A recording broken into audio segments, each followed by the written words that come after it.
Hey guys, and welcome back to another podcast. This is going to be a bit of a weird podcast. It's going to be me in the car driving to Birmingham.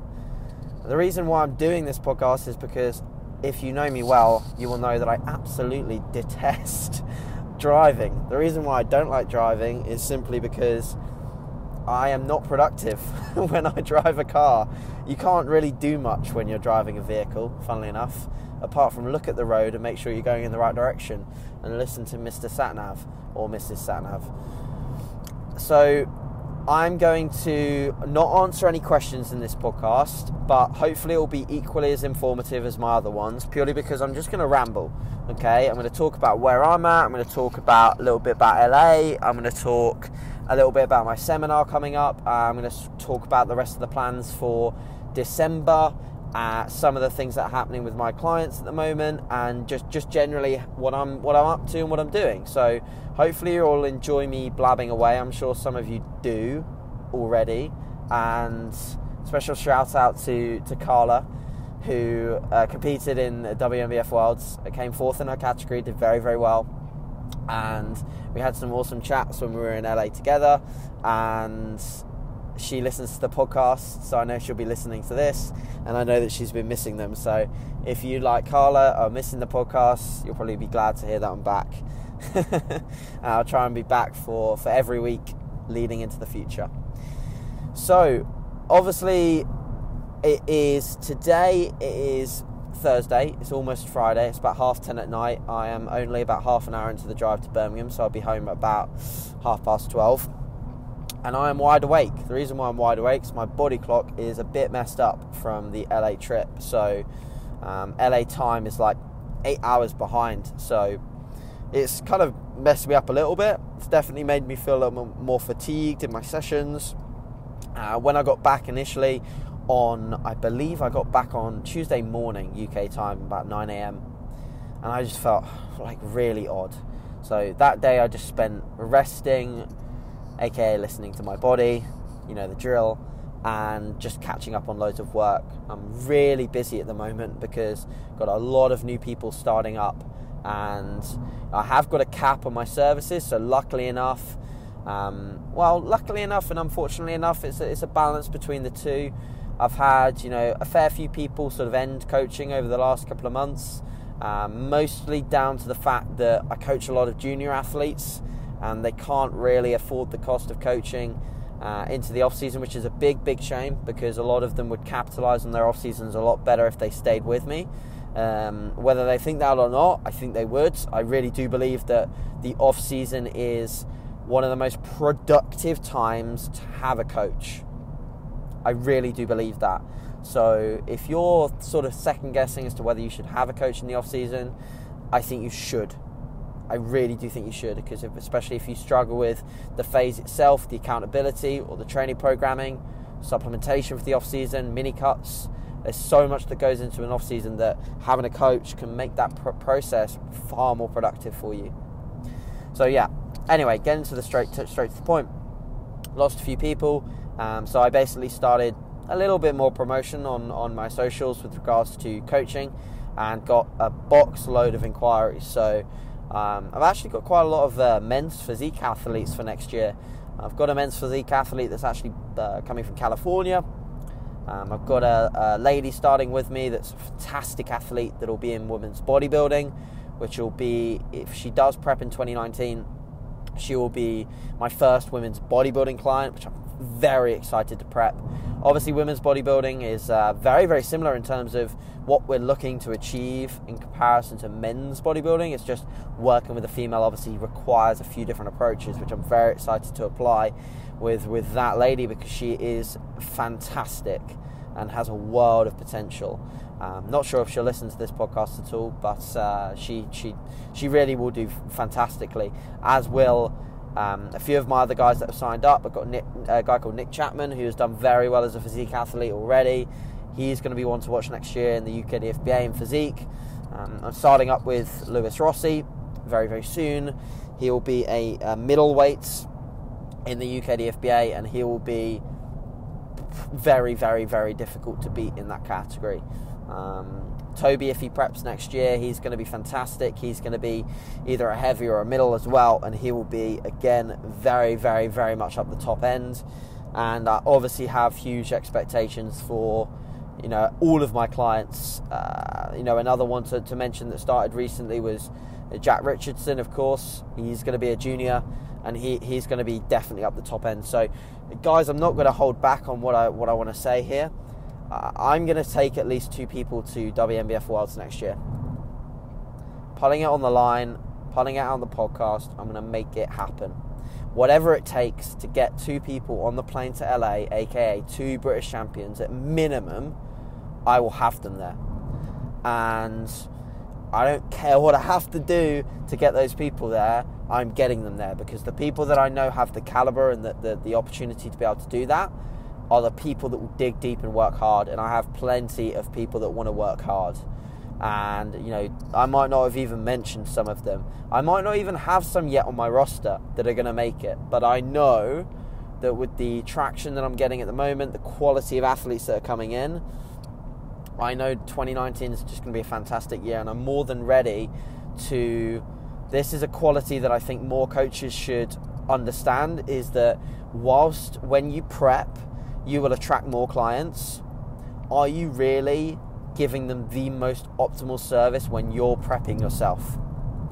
Ask yourself that question and consider that, because I know for an instance now, like, whilst I am productive in a prep, I am definitely more mentally focused, more on the ball, more willing to put in hours when I'm off season. The reason being is I don't mind. Last night I finished my last bit of work at 1 a.m.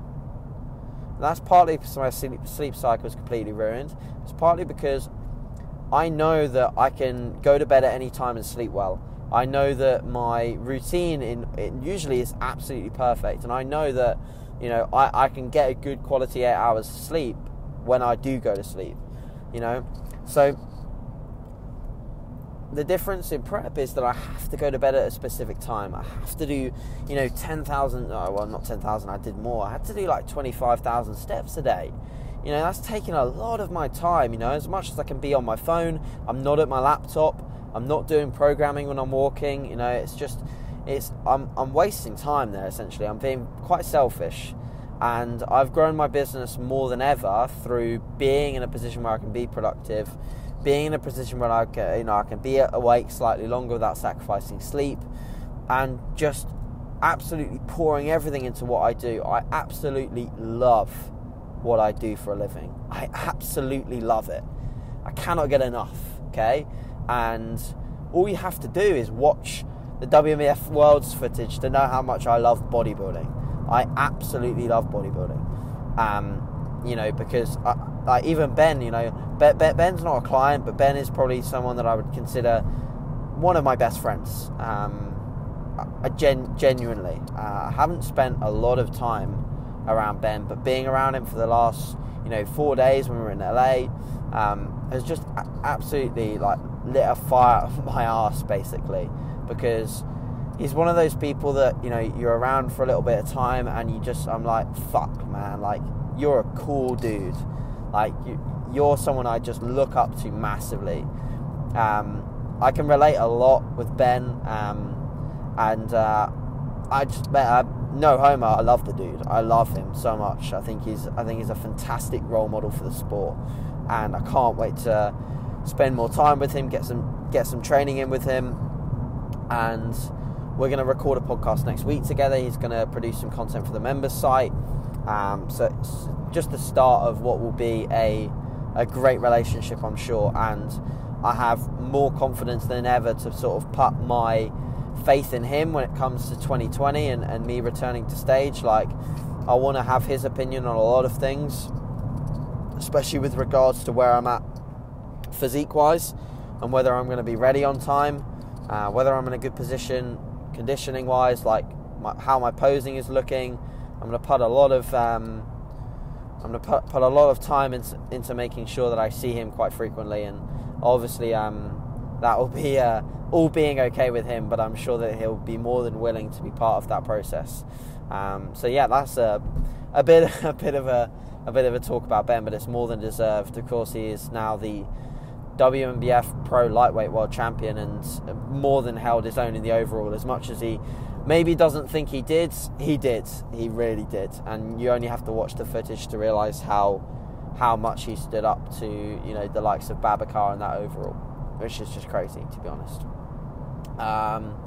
So, besides that, sorry if I pause randomly at any point. It's partly because I've got a sat-nav man sometimes shouting at me in the ears because I've got my headphones on. But apart from that, what else is going on with myself? So, other than obviously Ben, the Worlds was really, really good. We arrived sort of like, I think it was the day before the show. No, it wasn't actually. The show was... So we arrived Thursday, like late night. We, you know, everyone did some shopping, etc. Got some bits. And then on the Friday, they had the athlete check-in. So everyone weighed in. Some people did their polygraphs. And then on this Saturday, it was the show day. So Friday, check-in, polygraphs. Saturday, show day. And the Saturday was one of the longest show days I've ever been to. And I thought, you know, you think a UK final was long? Go to WMBF Worlds. Started at 8 a.m. We didn't finish until like past 1 a.m. So it was an incredibly long day, but an incredibly fun one. Lots of athletes did very, very well. Pretty much the majority of our UK team placed, and a large percentage of the UK team won their classes, if not multiple classes. I believe Ollie Perry won 2 classes. Henry Manning came first in the juniors, so he took my title, which I'm more than happy for him to hold. And then he came second in the light heavyweights. That's fantastic. He did so well. And then Henry Elsom, he won his Masters category, I believe, and then was very, very good in the overall. And who else do we have? Frederick Ibsen, who might listen to the podcast, I'm not sure, but he's from Denmark. He's not a British guy, but he's a fantastic athlete, and I knew that he had the potential. Like, I think he came third at the UK finals. This just proves, guys, this is a great point actually, it just proves it doesn't really matter like where you place at a specific show. If you've got another show to get ready for, doesn't really matter where you place at the first one, as long as you can get better for the next. So what happened with Ibsen is he did the UK finals, came third. He got beaten by our guy and Andre. He got beaten by Andre, and then Andre was pretty much the same, if not maybe even a little bit better, maybe a little bit flat at the WMBF Worlds, and Ibsen beat him because Ibsen just has a more balanced and structured, like more proportional and has better structure than Andre. Andre's condition was fantastic, that's why he beat him in the UK, but Ibsen brought it in tighter, and tight enough to take the title and then his pro card. So more than deserved, and he'll be actually a really, really, really good pro. It will be very good, especially when he gets inside out. Like, I reckon if he wanted to take it off, he could take off another 4 or 5 pounds, and that would be him probably very, very, very dug out. But he did enough to seal the deal on the day, and he's just got such amazing potential, which I'm very excited to see him progress. So, outside of that, the rest of the team, we had a guy in physique, of course, Bobby, and we had Beth in bikini. They both looked fantastic, but this just goes to show that sometimes just the judging just doesn't go your way. I thought Beth looked especially like incredible, but the judging just didn't go her way on the day. In fact, it went towards Lexi, who was another one of our UK champions in the tall class. So Beth won the short class and Lexi won the tall class of the UK, and then actually Beth won the overall in the UK. Lexi actually won her class and she got her WMBF Pro card. So Lexi obviously was the look that the judges were going for, and I would say that it's I think the thing that Lexi has on Beth is just a bit more muscle in most areas. Whilst Beth is muscular for her height and very conditioned for her height, she's not quite got the fullness to the glutes that Lexi has, and the sort of the tissue that Lexi has in her back is just like a little bit more than Beth. That's just my opinion. That's nothing against Beth as an athlete. She's very, very good. But I think just Lexi has that more sort of a higher degree of muscularity, which is obviously what they're going for in bikini. So it's actually opened my eyes up a little bit. Seeing Lexi's muscularity made me realise that there's a few of my clients that I thought would be figure that actually might fit into the bikini category, and that might favour some of my clients, because I know that one of my clients, Grace, who I thought would definitely be figure, she could still do figure, but I don't think she's going to be too muscular for what they're currently looking for in bikini once she's lean. So this is why going to the shows is so important. Like, you see so many of these online coaches out there, and I'm not bashing anyone, but they go to no shows. Like, it's all well and good seeing pictures on Instagram, but you don't know the criteria until you go to shows and you analyse what they're looking for. So if you're a coach and you're coaching athletes across different categories, you know, like next year I'll have men's physique, I'll have figure, I'll have women's bodybuilding, I'll have men's bodybuilding, I'll have juniors bodybuilding, I'll have novice bodybuilding. You know, I'll have athletic. I'll have people across all levels. I think the only one that I might not have is someone in women's physique. I'm pretty sure that obviously UK DFBA don't do it. WMBF I believe still do. WMBF I believe have physique, athletic and figure. So I believe that's the way they split things. So that's that, you know, an understanding of the classes, what they're looking for in each specific category is very, very important. I think the only thing that's sort of like, you know, trying to draw a line between where someone is at, because in the WMBF we have fit body and figure, and then obviously women's bodybuilding. Now in the UK we only have figure and women's bodybuilding and obviously bikini as our female categories. So when you go to WMBF Worlds, you could be put in the fit body category if you've done well in figure in the UK. There's a difference, like from what I saw, like it was quite hard to tell the difference between the two. If I'm honest, it was not a huge distinguished difference between the two categories. So it's just hard to determine as to where someone fits, because Lorraine did fantastic in both fit body and figure, and you know, it just makes you think, like, you know, where do people actually fit? And she was just diced. She was incredibly lean. So it's just, yeah, you've got to understand the categories for sure. So yeah, and then obviously after the show we had some fantastic time in LA. We went to Gold's Gym the day after the show. Me and Ben Howard had sort of a leg session. Ben took it a little bit easier because he had quite bad edema in his legs from a few calories at the breakfast in the morning and a few calories at In-N-Out Burger for about 2 a.m. after the show. So yeah, we took it a little bit easy, or Ben did at least, but had a good session that day. And then we went to Firehouse. Firehouse is just sort of like a very clean restaurant, classic restaurant, very sort of old school in terms of the fact that Arnold ate there, etc. So we went to there. It's very close to Gold's. We went there after our session with all the team, and then we all sort of made our way down the boardwalk and sort of chilled out down there. Went to Muscle Beach, saw Muscle Beach for a bit, and then we all went to Cheesecake Factory in the afternoon, evening. We didn't go there for food, but apparently the food's quite good. But we just got cheesecake, and the cheesecake was actually shit hot, to be honest. Very calorie dense, but you know, shit hot, so it was worth it. And yeah, and then obviously we came back sort of Monday LA time, like 2. So we trained in the morning at like an LA Fitness, which is actually quite a good session. We just trained upper body. Me and Ben again trained together, did sort of like a decent session actually. It was quite fun playing around on some different kit. And the gym, like the LA Fitnesses there, are just like the chain gyms are just like huge and very well kitted out.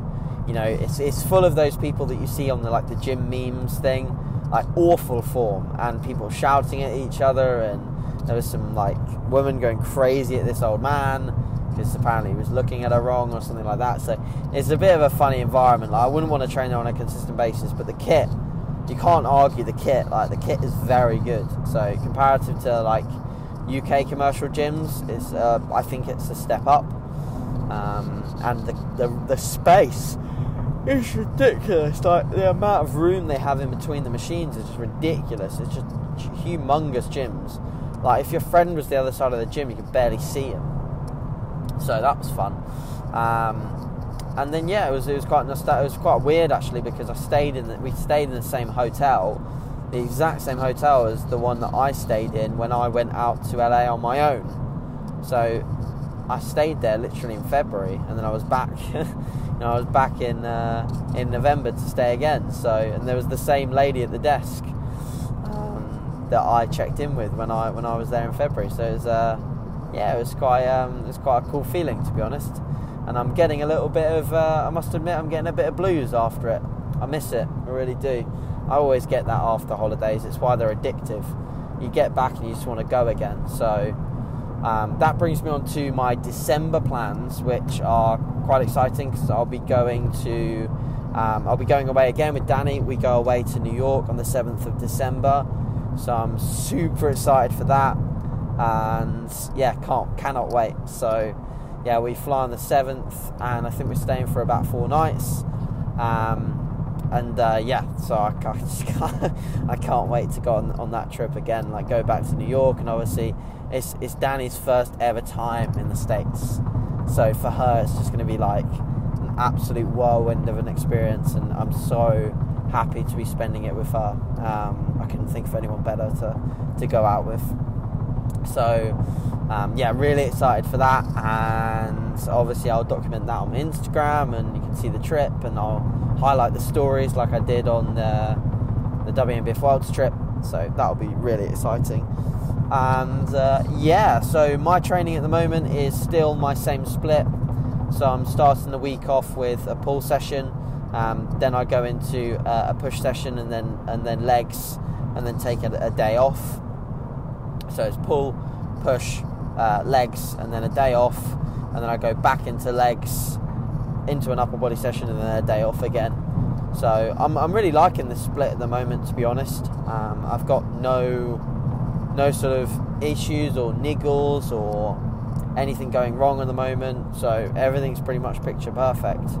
I've had my hips and my lower back are, I must admit, a little tight from just all the flying and the driving, etc. So I know that once I get back into a consistent routine, I won't have any of these issues, and they'll sort of become a little bit dull, so to speak. So I'm kind of looking forward to getting back into routine, but equally I'm loving being a little bit more relaxed with travel in my off season, and understanding that it's not going to make or break my physique. It just really won't. I know that it won't, so there's no need to worry about it. That's where I'm at with things, to be honest. Calories are sort of hovering around 3,500-ish, which is comfortable. It's not an issue for me to get that in. It's enough for me to be slowly progressing on the scale.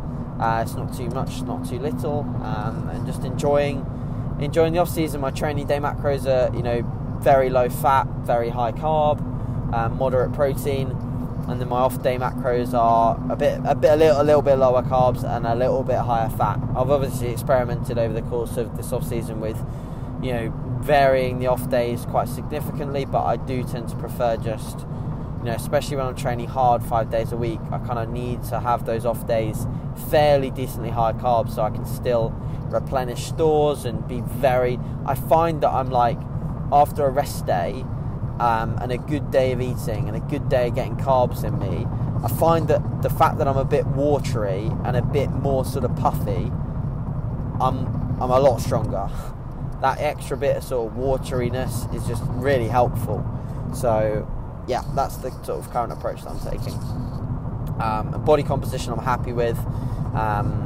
I am still measuring my blood glucose now and again just to check on basic levels of insulin sensitivity, but you can kind of understand insulin sensitivity once you know how you feel when you're at a low blood sugar. And also you can start to feel like, when my readings started to get shitty was when I started to feel shitty.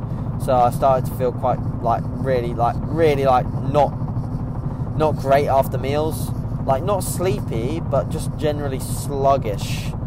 So it's okay to feel like a little sleepy after a high carb meal, because that will actually indicate that you are fairly sensitive to carbohydrate. But when you're like feeling just groggy and fucked after eating a high carb meal, then you're either eating too many carbs at one go, and you're not blunting the insulin spike with some fats, or you're just fat basically, or you're too heavy and you're carrying too much body fat. Obviously that is not a defined approach to tell whether you're fat or not. So if you've not had a good night's sleep and you feel sluggish after a meal, that doesn't mean you're fat, for God's sake. So yeah, but yeah guys, I've been rambling for almost 26 minutes now. Obviously I've got no real questions to answer. Probably got about 10 DMs waiting for me, asking me how I'd cook my salmon, rice and courgette that I posted on my story earlier. So pretty simple meal that. You sort of just cook the courgette, you cook the cod, and you cook the rice, put it all on a plate. Fantastic meal. So yeah, other than that, my seminar, that's the other thing I was going to mention. So my seminar, my first ever seminar is this weekend. It is on Sunday. I must admit I am a little nervous about it, because it's my first time speaking in front of quite a big audience. I've got 40 people coming. So, or I believe the finishing number was 40. So I am first off extremely grateful for everyone that showed support, and I cannot wait to see you guys, if any of you listen to this. Secondly, I can't really believe it, if I'm honest. Like, I started coaching in 2015, and to come this far in that short time window, it is a short time window. It's like, basically roughly 4 years that I've been coaching. To come from a nobody, basically a nobody, to running my own business, running my own member site, and now running my own seminars where I'm selling them out, is I'll give myself a pat on the back for that. Like, I don't often sort of shout praise for myself. If anything, even ask Danny. Like, all you have to do is ask Danny about how self-critical I am, and you'll understand. But I will give myself some praise in this instance and realise that hard work always pays off, guys. Like, whatever you do, and I told this to one of my clients today, whatever you do, just know that hard work will always be rewarded. It will always be rewarded. It never goes missing. Like, you can't replace hard work. It just is something that either you do or you don't. And when you do it, and most importantly when you do it over a consistent time period, you have to get something out of it. Like, even if it's very insignificant and small, it will be something. It will be a bettering of yourself, which is the main goal when it comes to putting in hard work. So I'm just lucky. I'm partly lucky. I think a lot of the things happened at right time, right place kind of thing. And obviously my mum and dad passed down good hard-working genetics and things like that. But at the same time, it takes an element of self-discipline and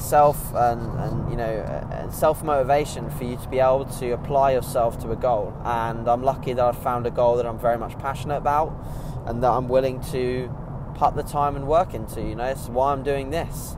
I doubt there's many other people that have a job where they're willing to just do content basically all day, or work on it all day. Essentially my life really does, outside of spending time with my girlfriend and spending time with my family, my life is very, very, very much focused around training, nutrition, bodybuilding, and bettering a physique. and it's a good job. I absolutely love it, like I said already. So yeah, just proof is in the pudding, guys. If you want to get somewhere, if you want to do something with your life and your goals and be somewhere in the future, then just apply yourself and you will get rewarded. So I'm going to leave the podcast there on that sort of very much motivational style quote. Hopefully that's maybe picked some of you off your asses and got you working. I hope so. And I will speak to you next week, I'm sure. Actually, I'll be joined by Ben next week. So we'll be recording on Thursday. It's in the diary for Thursday. So if everything is all well by that point, we'll be recording on Thursday. So we'll get a podcast out for you guys. But other than that, hope you're all well. Hope you stay well. I hope you have a good week of training. And anyone that's coming to the seminar on Sunday, I will see you there. All right, guys, chat soon. And thanks very much for listening. See you in a bit. Bye.